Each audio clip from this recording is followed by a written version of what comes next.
Welcome back to the ESL One Genting Dota2 tournament for 2017, and welcome to the Arena of Stars. We've already seen a few stuff. Hey, that's right, we're back. We didn't. Come on, Paul. Did we not sing that? It was behind us and everything.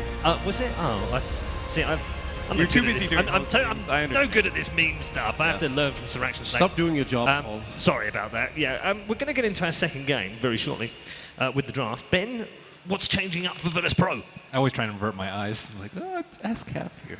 Ask Jacob. Oh, let's get Jacob. Let's get Jacob's opinion. That'll be a good laugh.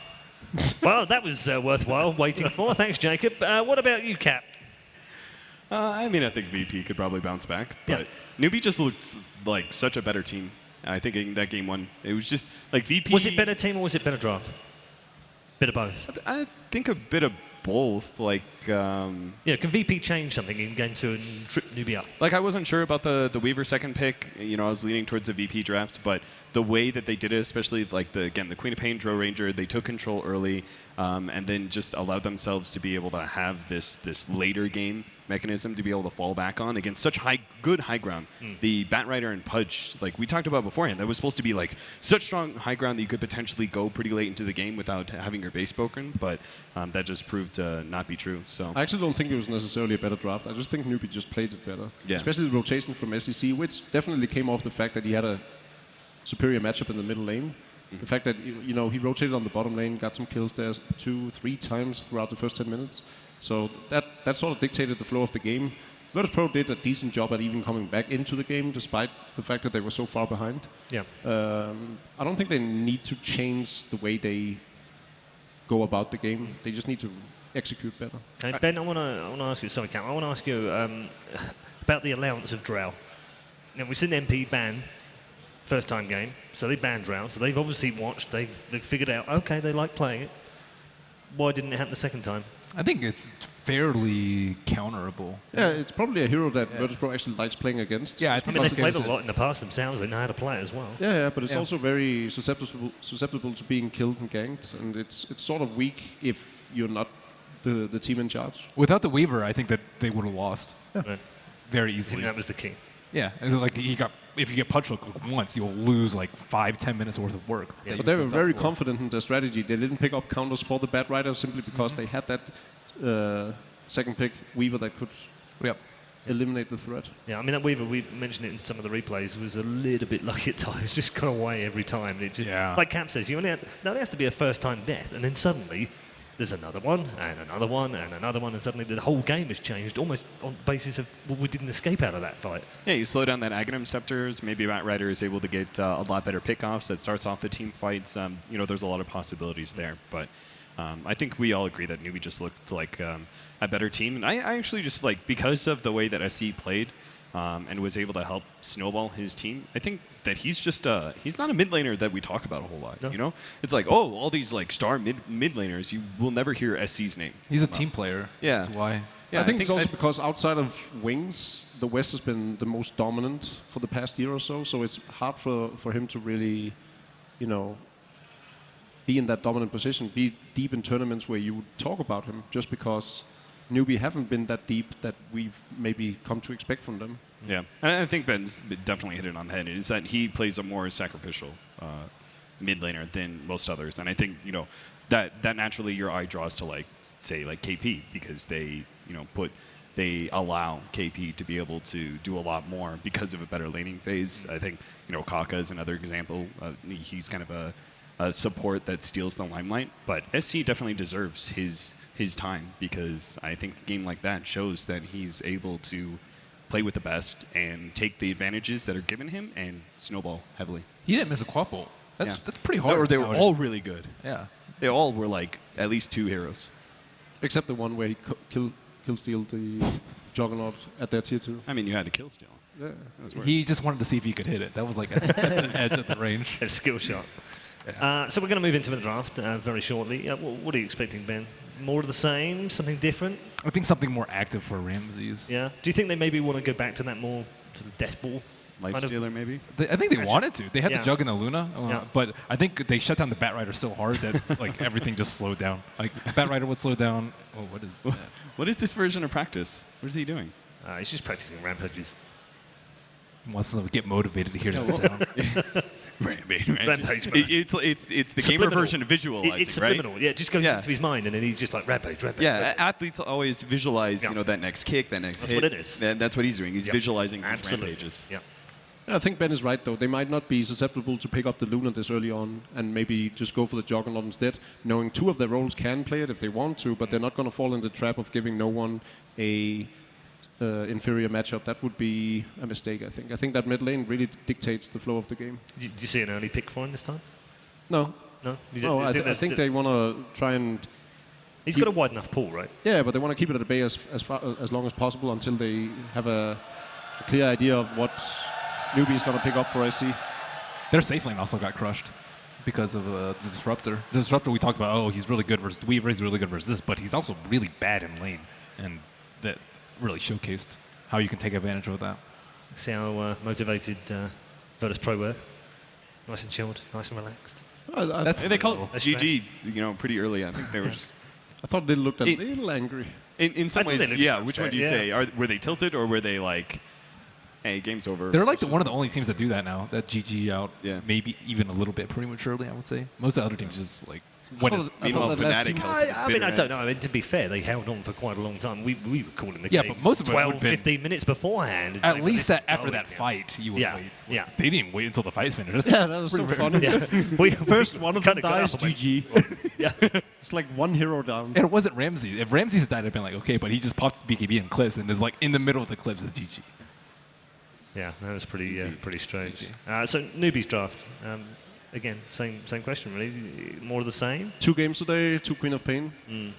Picked it very late as well. I don't think Virtus.pro will make that. Well, I was going to say, is this where they it's go, well, actually, let's ban that one out and see what else they've got? I don't think they can necessarily afford to ban it, but I don't get why they don't just give it to no one. Yeah. I mean, SC's got a pretty diverse hero pool as a mid laner, right? Yep. So, Yeah. but that is the interesting thing, right? Has every game been mids are picked last?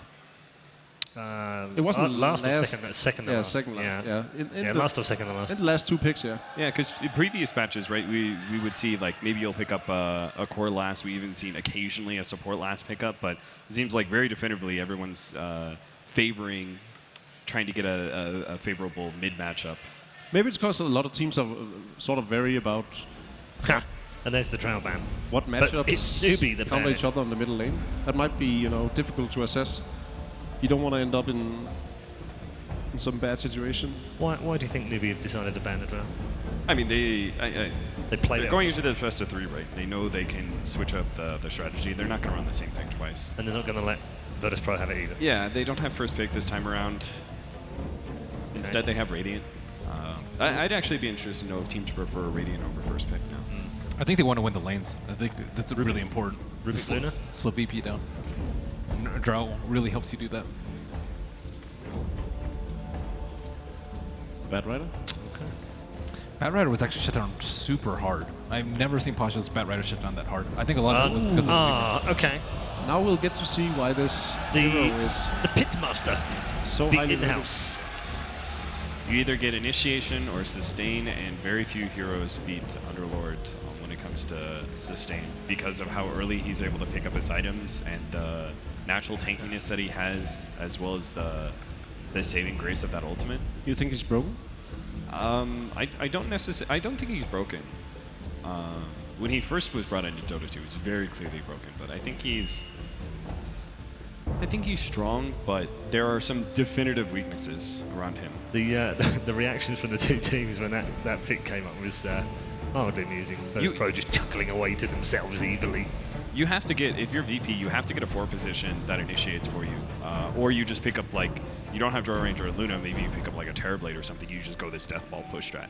Because if you pick up Underlord, you have this really good saving grace for your 5-man pushes and everything, and it's powerful, it's a unique aspect, but you do very clearly lack strong initiation.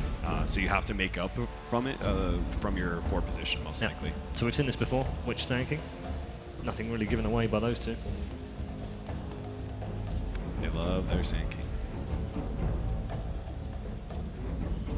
It's kind of smart as well. Pushes Virtus.pro into revealing something that perhaps they don't want to reveal too early.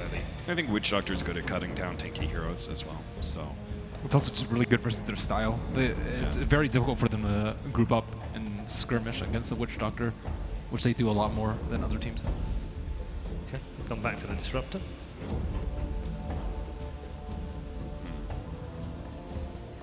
I think their support pool's pretty low at this point.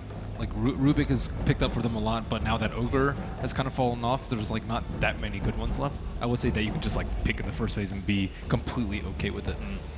So do you just not think Visits is pick worthy anymore? he got nerfed. really hard.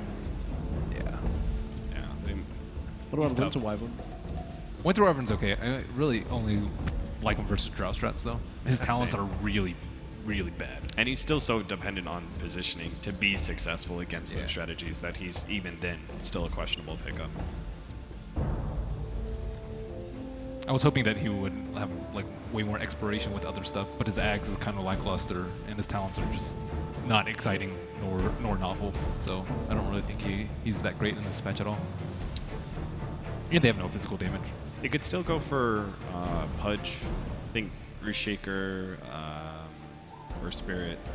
What are some of the like 4 position initiators that you could grab? There's always the jungler, like Axe and such, but Yeah. I don't think they do that very often. Earth Spirit, I think, it's pretty good.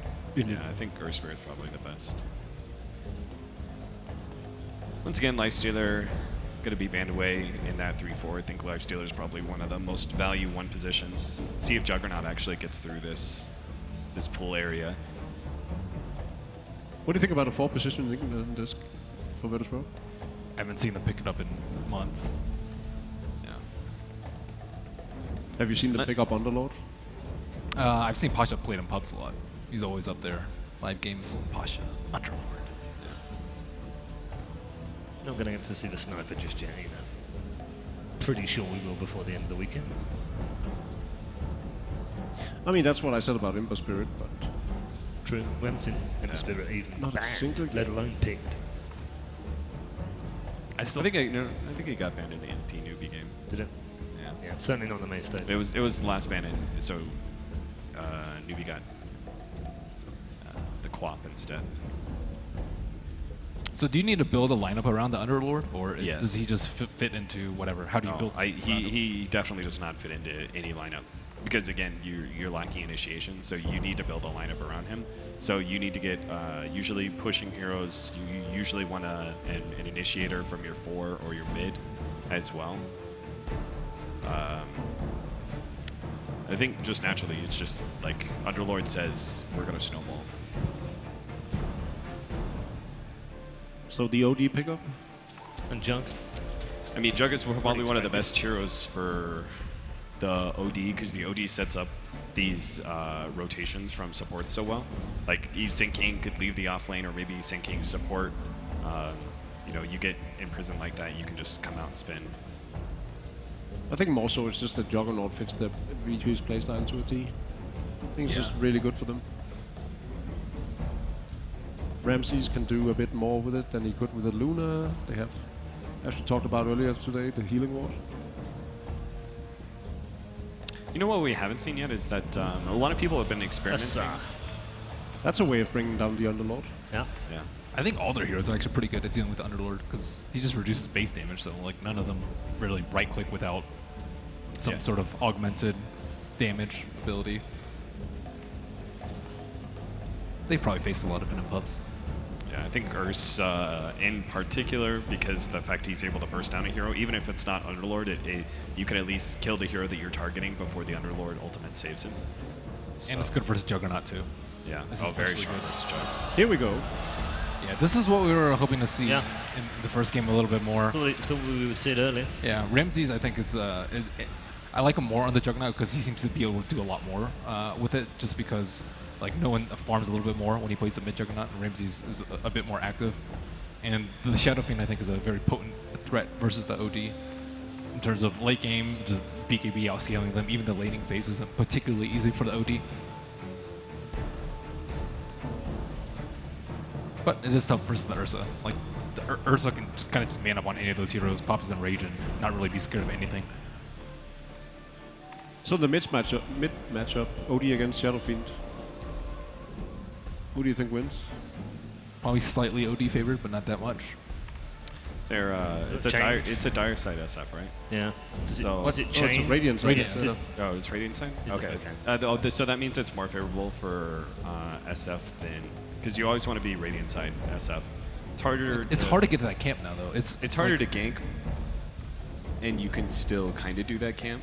Yeah. But I think the ganking part is pretty important. I like the dire side a little bit more because you have access to like 3 camps pretty easily, and the shrine's a little bit closer. It just depends, I think, a little bit on the player too. Yeah. But the Dragonkin ancient spawns really help, or whatever they're called. I don't know what they're called. The ones that own you. What, the ones that root you and have lifesteal and regen? Yes. Those are terrible. Feels like whatever wasn't in the game that is now in the game is way too broke. Monkey King, those creeps. Underlord. Does Well, he count? he was in the game before 7.0. I think you just need strong control from your last support. Disruptor's not the most reliable hero. He usually needs to either get a really good setup or be having the fight already won and get that extra kill. I think you need like a team fighting strong disabling support because you don't have the most reliable supports from your What's available to you though? Underlord and Disruptor. Yeah, there's not that many. I wouldn't even mind like seeing. I've seen them play SB a little bit. I think SB wouldn't be that bad for them. He'd die a lot, but I think he'd fulfill his role. He helps kite the Ursa pretty well, right? Yeah. Well, SD is actually still available for them. I think SD's really good at dealing with the Ursa, but don't really think it fits particularly well in their lineup. I mean, I still think... I mean, Earth Spirit still has value, right? Because it's Silence versus an Ursa. That's always helpful. And then... I don't know, Earth Spirit, I'm not sure how he fits into this meta, but he is still one of the 4-position initiators that's out there. You don't have a setup for like a 4-position Nyx or a Leshrac or something like that. Oh wow, they just go hyper sustain. Okay. Can you hyper sustain against an Ursa though? Isn't and there some, OD. Are there some goes- weird shenanigans with like Underlord and Relocate? Maybe, but Maybe. I mean, either way, right? It's still you still have the problem of like you have Ursa as well as OD who are able to quickly burst down heroes. All right, thank you very much, gentlemen. We are headed back to our commentary team, so let's go right now to OD Pixel and back at the commentary desk for Game 2. Thank you very much indeed. I'm here with Purge, and we're ready to get ourselves stuck into Game 2 of Newbee and VP, and an even more exciting draft, arguably, compared to Game 1. We're seeing the Underlord come through. Newbee finishing off with the Purge. I always love it when a team does this. You know, they said, well, Game 1, you lost with it. We're going to show you how it's done. We're going to pick it up. Yeah. But understandable, I guess, because very good against some of the heroes like the Ions. Yeah, IO's always going to be standing next to somebody, so you have like 2 heroes that you could hit with everyone. If you do catch the IO, almost always killed, just because the tether cooldown is almost always on cooldown in the first place. So I like the draft. It'll be really fun. I like Underlord a lot. Definitely less strong than he was right before the last patch, but we're looking at some of his perks. They're really strong in the late game. So if you can just stay alive and get to the late game, he'll have a good time.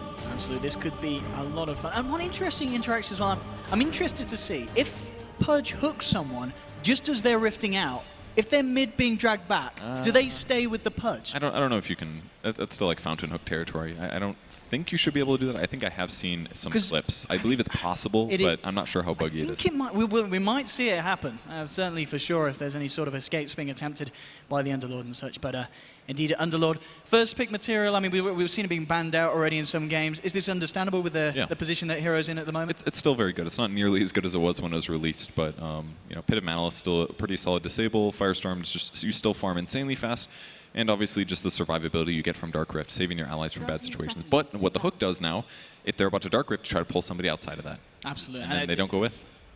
Yeah, 2 ways to kind of say that. And Newbee, see if they eye up contesting a rune. In Game 1, we saw it being pretty passive around the rune control at the opening.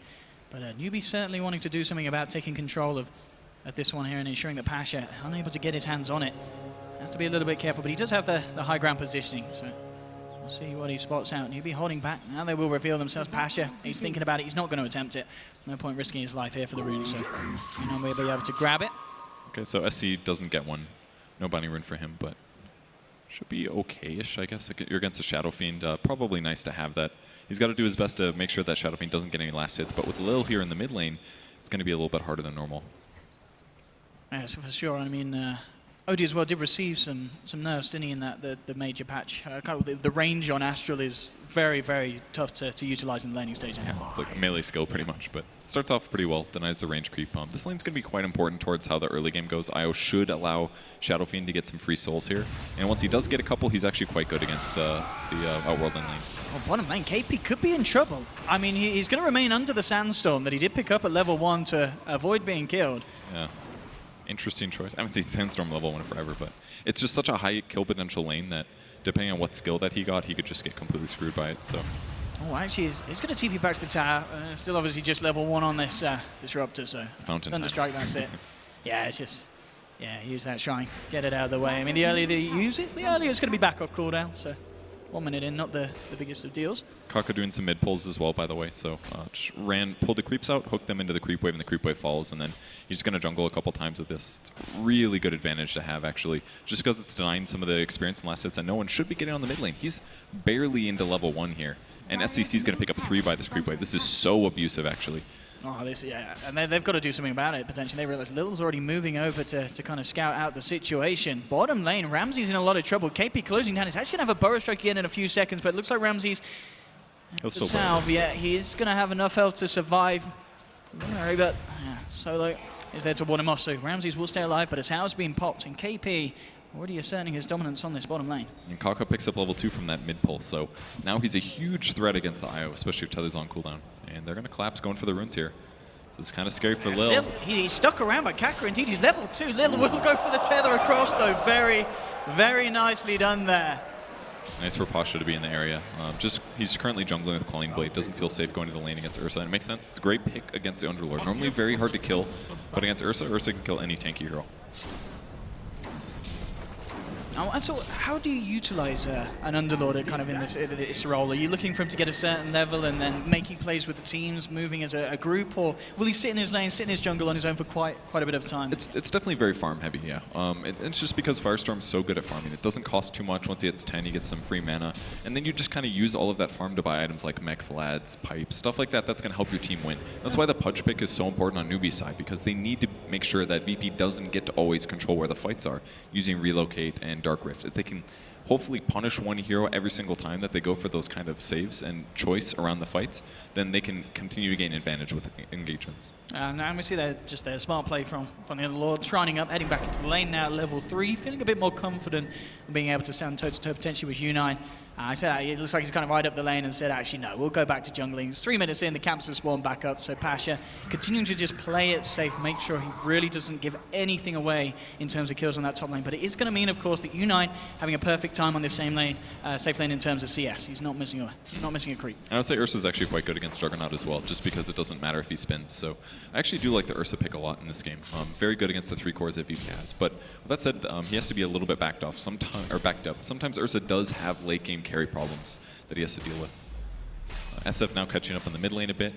It's up to 13 last hits. Not amazing, but surprisingly OD's not getting as many either. Only 13 himself. It's a bit bizarre, actually. Would have thought that he would add way more due to the mid pulling, but maybe had some trouble last hitting under tower. Radiant's bottom See if they get is under anything attack. done here. It looks like Solo was trying to see if he could catch out KP there as Sand King backed off to his part of the map. Not able to get a grab. He's nearly hitting onto level 3, so they'll have indeed the superior catch potential on the Sand King. And has just been making sure that no one's been getting the solo XP, a lot of space on this bottom lane so they can rush him towards that level 6 and have that very high kill potential really on that bottom lane. Mm-hmm. And I do like how aggressive KP played in the early game because it did force Solo to stay in the lane more often. And surprisingly, SCC still had a pretty decent laning stage despite the dual lane. They couldn't really handle any more pressure like that. And as of yet, Lil hasn't gotten that much done, I feel. Just kind of giving people regen. Ooh, Kaka. He fishes there for Lil. Unable to quite grab it top lane. Passion a bit of trouble. We'll be able to trap the Ursa and force U9 to back off. couple more hits would have brought Pasha over the edge there with a Fury swipe stacking up, and indeed, pretty much as you said, this is why it's very hard for this Underlord to remain in the lane, and especially with these rotations, we could be bordering on first blood. TP is on cooldown. He came into this one. Pasha, is there going to be any way out of this? I think he's just accepting his fate here as he walks down into the Purge, into the Witch Doctor. Faith and Kaka with a rotation, getting first blood for Newbee. Very straightforward kill there. And he's not even getting that much more farm than the Sand King is. So far, this Underlord is working out amazing. And I don't think his aura is really that great against the enemy cores either. Against Ursa, against OD, it doesn't matter if their base damage is a bit reduced. They're still going to hit hard in other ways. Absolutely, and it really is just comparing offlane to offlane, as you said, showing how KP really is coming ahead. And on that top lane, they're waiting for they've got to, because they got the ward down. It's a good wait. I mean, if they can pick him off again, that's a level 4 hero. He's gotten quite a few levels. Could really jump up these supports and almost guarantee the tower dying afterwards. Does he expect this? I mean, obviously the supports yet to reveal themselves elsewhere on the map. How safe is Pasha going to play? Ooh, He has Solo. Okay. Solo's come around as well.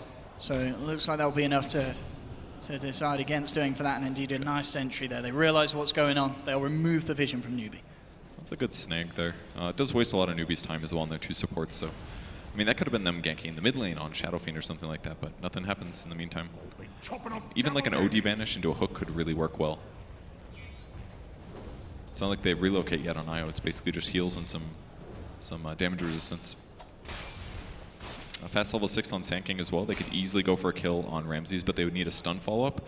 And they don't really have that, I guess. Dismember would maybe be the only way. So even punishing the Jug in the safe lane might be a bit tough. But at least KP's getting a ton of farm for his lane. Kaka is going to pick up some farm here as Odie did leave the lane. Coming back now. No one has to be a bit careful. Kaka constantly on the lookout for these hooks. Let's try and attempt for it. Is it going to quite grab it? And still, of course, there is that constant presence of the IO. Even if a hook is latched there may be the chance for the regen to be enough to allow the SF to walk it off. So it's pretty static so far. I mean, even some of the supports on VP side haven't gotten that much done. Solo's still level 3 here. A little surprised on that, but maybe the pulling hasn't been as bountiful. Yeah, he's almost got no items, actually. And just the 4 branches at the moment in his inventory. Surprised the Solo. I feel like he did some rotating mid, I suppose. Showed up mid briefly, showed up top briefly. He's been moving around the map a lot, trying to get some space. So in some ways that's good because it's giving Juggernaut some space. And maybe his level 6 isn't as required as it was last game because their mid matchup isn't quite as dominant. But yeah, they're going to go for the fast rush here. It's pretty much done. And they're going to get it. It looks like VP have no wind of this going on at all, or at the least don't have any intention of stopping it. So U9 grabbing that Aegis. This is going to be a massive issue, and especially in the laning stage as well, as we've seen already. Still remaining in the jungle there, the Underlord Pasha not wanting to come close at all to that safe lane of Newbee. Ramses nearly level 8. Still has the Omni Slash to go. Solo's going to look to try and pick up some levels from the safe lane, get himself towards that 6 himself, so they have got this pick-off potential. And they're going to go fast Shadow Blade on the Shadow Fiend. At least he's queuing that up for now. Kind of a cool choice. Could get some solo ulti kills. Thinking like OD, even Pudge or Witch Doctor could definitely get like a ulti double raise to kill somebody. Be pretty straightforward. Gonna go for a safer wand first, and I think he needs stuff like that just because if once Ursa does finish his Blink Dagger, and he's not gonna be too far away considering how he's been farming, he is gonna be a huge threat against heroes like Shadow Fiend. Looking like a smoke actually that they're gonna do here. Bottom lane KP as well, just hanging around with the XP. Actually, he's going to go for this here. Solo's just come a little bit too close. The Pyro Strike Epicenter is in enough damage. Yes, it is. One more touch on Solo will do it. Does get the glimpse and the kinetic field off in time, though. KP, he's going to pay with his life. So the rotation from VP will find the kill there. Meanwhile, at the shrine, they lose another as Lil gets left behind. I think that's very good for Newbee, even though that they got a little bit more gold on the Radiant team for that kill. Any pickoffs like that are going to accelerate the Sand King. Did he get a buyout? He didn't actually. Maybe it wasn't super worth it, but now they can get the IO kill, and now they can pressure the mid lane a bit more. It's forcing rotations as well. It's going to cause VP a little bit to have to show up here. I mean, that's 5 heroes that basically just cross the map with TPs. Oh, the glimpse. We're indeed getting this OD in a very, very dangerous position. SCCC needs help. U9 trying to head forward, but the Pit of Malice holding him back there with the root. The second root again onto SCCC. He's falling low, but the Fairy Fire and the hook out from Kak is enough to keep him alive. KP jumping forward, but no one comes out with the Requiem, forcing Newbee to back off. Another field. They'll get the strike onto KP. Have they got the follow-up lockdown to catch him? Doesn't look like they have. Solo still has Glimpse on cooldown, so they won't catch him out. What a hook. That changed everything. Another hook. And another one, and it's under the tower as well. He has got the backup of Lil, and here comes the Dark Rift. Everybody out, but KP says no. We're killing the SF in time. Kaka will lose his life in return. But the Dark Rift takes everyone else back safely. That was actually a Dark Rift they didn't want to finish at the end there. Yeah, they could have stuck. They could have potentially got a second kill. I mean, we saw the Ursa falling incredibly low as well. So an intentional, obviously, attempt to save the Shadow Fiend, but it didn't come out in time. That was it, 6 seconds, I believe, at level 1. The wait time. He actually just a little too long. He could have canceled it. Actually, I think they just changed it. You can cancel your own, and I feel like they should have let that go, just because they had 2 enemy heroes very low. I guess it was an Aegis on Ursa. Maybe that's why they committed to it. Not completely worth it to trade that kind of gamble, but really good fight there for Newbee. All because of that super sick hook from Kaka. So SEC farms again. Picks up a Midas, more levels for him, more attack speed. I think they can play this way. They don't have to be too worried about super late game Virtus.pro. I mean, SF is very strong right now in the meta, and Jug actually can be a big threat as well. But I feel like they have good options with OD as well as Ursa. They pretty much always have an easy Roche taker. They don't have to get a gank or group up as 5 to take it. I think they'll be able to abuse the map in a really good way. And of course, we're seeing just key focus continue for VP just make sure that Solo gets his level 6. He's been given that mid lane once more, and he will be reaching that 6 now. So Static Storm's now available for the next fight. Also Lil, he's at 6 as well, so he has to relocate as well. So another method of saving no one, which would have been sorely needed really in that last fight, because a relocate could certainly have done the job. Yeah, but that's the issue. Both of their supports are getting a little under-leveled. It's very similar to last game, actually. It seems that VP is maybe worried about the laning stage or something, or they're just getting a little over-pressured, but their supports, I mean, they are a little greedy here, I guess, with the IO, but there's the blink forward.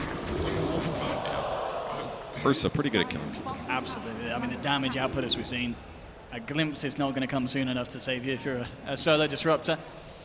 And mid lane, actually with the Taster and Astral, seeing if he can find something, but no one. He's going to use the Shadow Amulet there to make sure there's no Astral coming through. And we'll see if VP are able to do anything about this defense. Newbee seem very, very set on taking this tier 1 from them this time, potentially. They're just going to sweep round to the side, see if they catch anyone out on this high ground. But at the moment, VP, opposite side of the mid lane, and are bringing in the full team. I really like what they did there with the courier, trying to check for wraparounds. I mean, they have great counter push with like Shadow Rays as well as the Firestorm from Underlord, but they have to be careful about Newbee coming from the side with like an Epicenter Burrow Strike or Pudge Hook, something like that. So they're just going to go for the safe push towards the front. I mean, they still do have spin from Jug. They've got Healing Ward. They've got Relocate. They've got a lot of survivability options here. Oh, there's a hook onto Ramses. Actually, he's going to be dismembered here. Kaka unable to get the initial grab off, and Ramses is going to be safe. Gets out, but VP, no one jumps in. Goes for the Requiem. Is enough damage? Pasha's falling low as Ursa. U9 trying to focus down with the Blade View. The Omni Slash from Ramses comes through, chops down U9. VP, they found 2. And that's a big 2 kills as well, and they're not done yet. They're trying to glimpse it back. He will Astral himself, but he will, of course, still be brought back to this location. Hook, though, from Kaka, making sure that this fight isn't a total disaster, or maybe it is, because no one was there ready and waiting with a raise, and losing your 3 cores. That's the most painful fight we've seen for Newbee this whole series so far. Yeah, just amazing fight there. It looked so bad at the start with Ramses getting hooked again here. I mean, this is from Kaka. He's doing his best. I mean, just the fact that he can spin there after he gets hooked changes everything. They really needed to lock him down and kill him before he got back to the team. Yeah, he was able to walk it off Ramses with that movement speed and such. So it looked so good for Newbee here, but that last engagement, very strong for VP. Yeah. The initiation fails. They keep the Juggernaut alive. Healing Ward goes down. Get a couple kills too. So good punishes there. And it was a big fight as well for Newbee, because it was the reveal of KP's Blink Dagger as well on the Sand King. So they were really looking to make something big happen there, and it just didn't flow. It was very close though. A lot of those heroes on VP were quite low, but they didn't quite get it. Things like Static Storm made a big difference too, just making sure that when Newbee does try to cross to try to secure those kills, that they have to run through a group silence.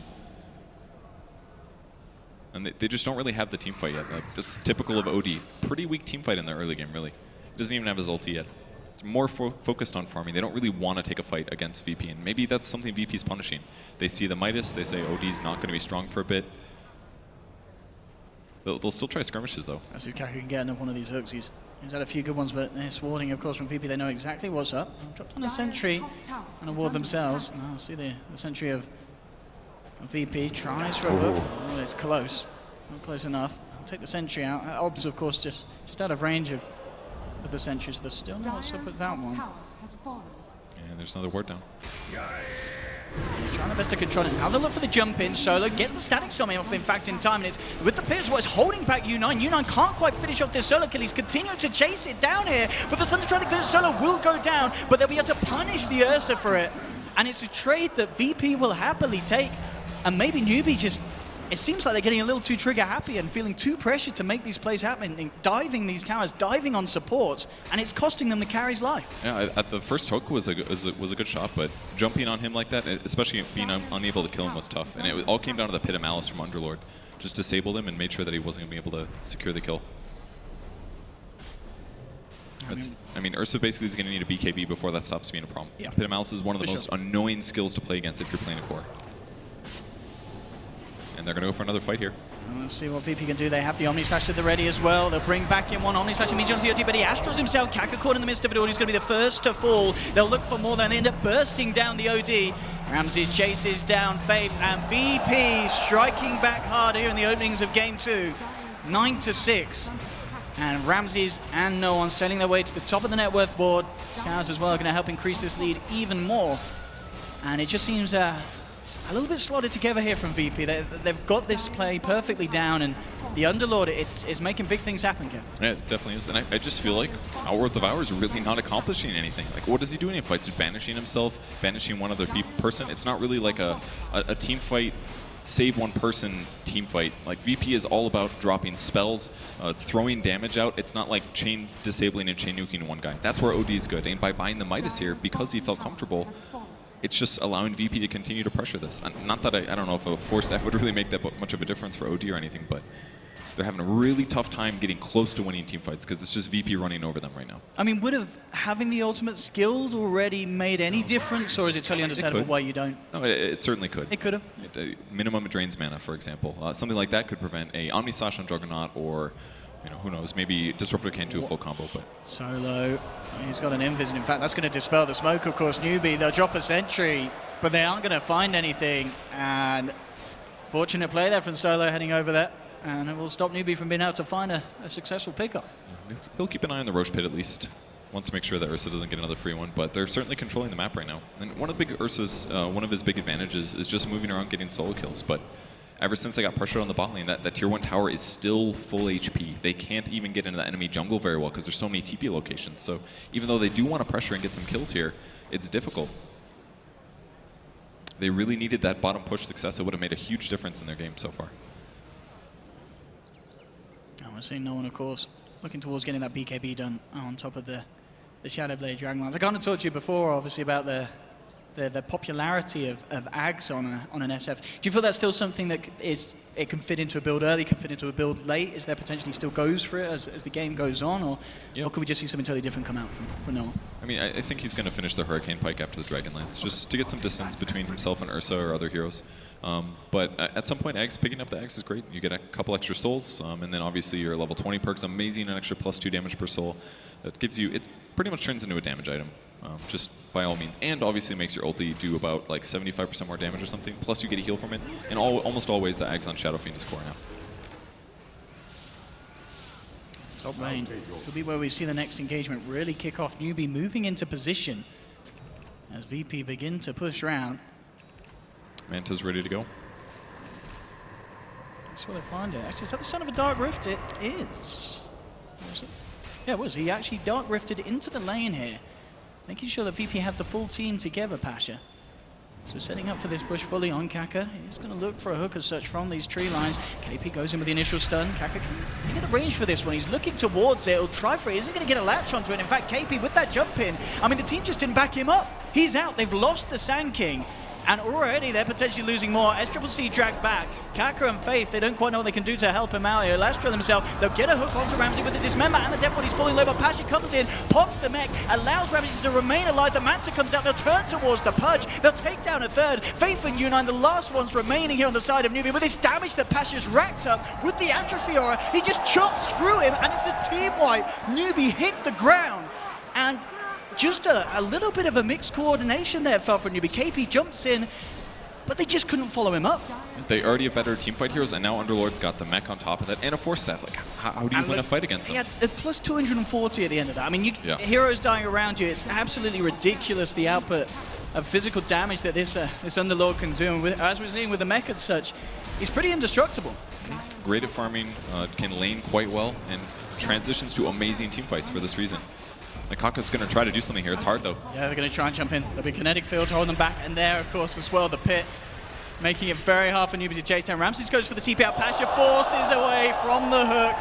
Very, very swish. Drops down the 5-star, trying to catch a KP's blink, but KP already gets the blink off, jumps forward. It looks like Solo may be left to die. No, he actually gets the glimpse, of course, back on KP. Solo might be fine. It could be Pasha that's the one in trouble. He's been dismembered. Solo's already TP'd out. Pasha ends up being the one left behind. He'll pop the mech. No way that he gets out of this one. So Newbee will find something, but it's a very little bit of a bonus, really, for them, as they'd lost the team fight heavily. They lost the top racks, and they only are able to claim the Underlord kill. Do not want to get racks to 20 minutes like that. They've lost all the tier 2s as well, so they could even go for shrines. Kill most of the map control that Newbee has. They're going to grab this Roche, at least because of the Underlord kill that they had.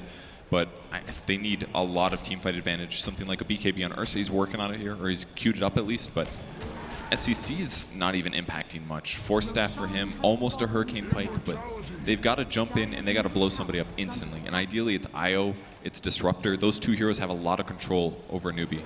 They're the ones that help ensure that Sand King dies, for example. Those would be the best to kill. And we're, of course, going to see now as well, no one become even more indestructible, has decided to finish off the BKB that's now on its way out on the courier. So in these fights, I mean, physical damage, obviously the Ursa is going to be the big one to look for. But now there's basically no lockdown on no one anymore. Yeah. He can go invis. A little interesting to see the skill, or the talent trees going. He's going health here. Just really focused on survivability. But it's a good thing to mix with when you have survivability backing you up, like an IO, for example. So he just knows that as long as he's not getting stunned, he's going to be able to do almost anything. Now the question is if Newbee want to try and do anything to attempt holding onto the shrine, but it looks like it's just decided it is not an opportune area to fight. I love what Solo did there as well. He ran all the way up to where the old secret shop was and put a ward down. That way, even while they're taking the shrine, they can see if their opponents are approaching without a smoke. And they may attempt to take some lives as well. Towards the mid, Solo ready for some sort of setup. Akaka gets the hook across. Pasha in the midst of it all. KP jumps forward. A good cast. That's a brilliant cast from Faye. Drops down the death forward. They've taken one, but already the damage from Ramses is too much with the Omni Slash. No one pops the BKB. There's going to be double buybacks here from Newbee. They're trying to fight back into this one. Ursa loses the Aegis. Can Newbee punish this? They really need to find something with these buybacks. Faith already falling low again. Unine dropping down. He's out of this one. Faith drops down the Maledict, but he's out for a second time. Kaka to fall. It's a triple kill for Ramses. Double kill for no one as Newbee just hitting the decks. And this game two, I mean game one, it looked incredibly strong for Newbee, but indeed game two, it's all in VP's hands and they tap out Newbee. GG is called 22 minutes in, 20-9. They certainly picked up the performance from game one. I mean, what do you feel was just the big kind of difference between what we saw in game one compared to game two? It's almost every game of this tournament's been very similar so far. It's a semi-even 10-15 minutes, and then all of a sudden around the 20-minute mark, somebody has a massive advantage, and they just push and take fights. And this game was very reminiscent of the first of the day, where VP, man, with the mech on the Underlord and a Force Staff seemingly out of nowhere, their opponents do their first Burrow Strike, Epicenter, Blink Dagger thing, doesn't get them kills, and then all of a sudden Newbee's just stupidly behind. Absolutely, and I think we're seeing as well, I mean, Underlord, you know, if that's getting through, if you're playing a melee core, it's so hard. Yeah, that's very difficult. It takes almost all the disable out of for your team. Just drop the Pit of Malice. It becomes so difficult to fight. Absolutely. Well, don't go anywhere, ladies and gentlemen. I'm sure you won't, because game 3 coming around the corner. VP versus Newbee. It's going to be massive. We'll see you very shortly after a quick break.